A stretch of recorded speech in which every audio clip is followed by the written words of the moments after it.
Well, the newest information on a Chinese spy balloon shot down off the Atlantic coast shows the U.S. military tracked the device for 1 week before it drifted across the continental U.S. CBS News senior White House and political correspondent Keefe is at the White House with more on this for us. Good morning. Good morning, Shanelle and Marie. Good to see you. CBS News has learned from U.S. intelligence sources that the U.S. had basically been tracking this balloon since it took off the South China coast, Hainan Island, as it drifted towards Guam and Hawaii, and then made that northern turn up to Alaska. It was at that point, officials say, it's possible the balloon was just blown off its initial course by weather, but they insist the Chinese still had control of it as the balloon came south over the lower 48 states. As for the three objects shot down this weekend by U.S. fighter jets, the strongest theory now from the intelligence community is that the objects are benign or just harmless research balloons. There is still no word on the condition of the wreckage. And in the case of the object shot down over Lake Huron, we now know 2 missiles were fired and the first one missed, but landed in the water. Privately recorded cockpit audio reveals that even the pilots were perplexed by what they saw. I can see like lines coming down below, but I can't see anything below it. Definitely smaller than a car.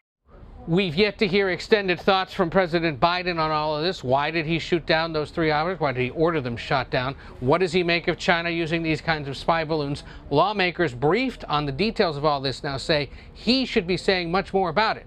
But Anne-Marie and Shanelle, he is headed to Maryland today to give a speech on the economy. It certainly seems like, Ed, over the weekend or so, any sort of large balloon-like object there was a risk of it coming down. Don't do a baby reveal or anything along those lines in the next few weeks. But what is the likelihood that we will find out what some of these objects really were?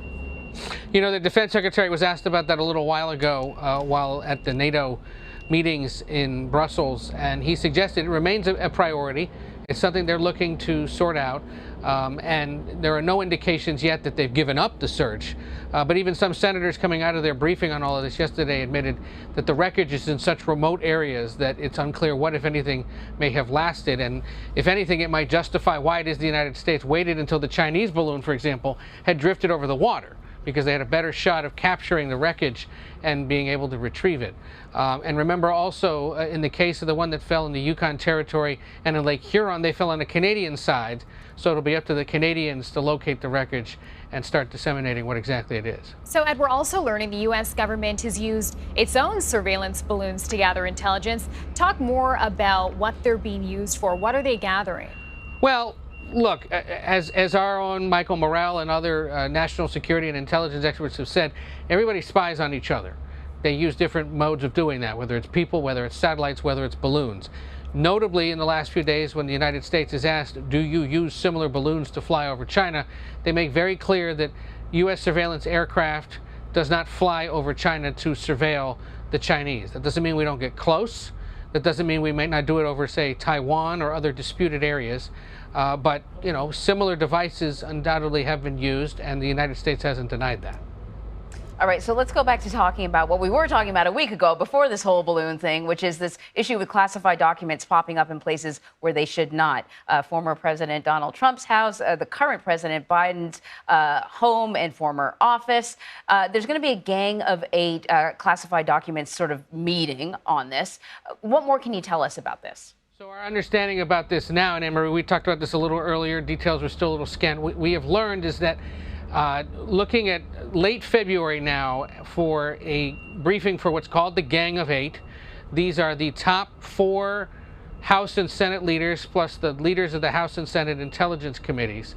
They are the ones that get read into the most sensitive of intelligence and classified information.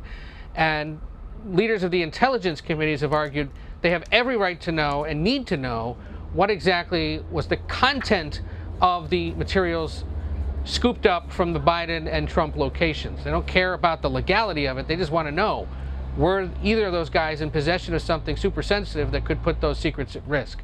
The Justice Department, the Senate Intelligence Committee, the congressional leaders otherwise have been trying to work out a way where the Justice Department can basically come to them and say, here's generally what was in that information, maybe not all the details. The sensitivity for the Justice Department is that sharing any of the details puts the investigation at risk when they try to keep all these things secret. It's for the same reason the White House doesn't like commenting on the details of an investigation. The Justice Department doesn't want to be sharing things out of school either for fear that it jeopardizes any potential case against former President Trump, President Biden, Vice President Pence, or their associates who were involved in all this. Regardless, lawmakers say we have every right to know what this is. You can tell us what the information was in the materials. You don't have to tell us about where it was or who left it there or whether somebody broke a law. Just tell us, were any of our biggest secrets revealed?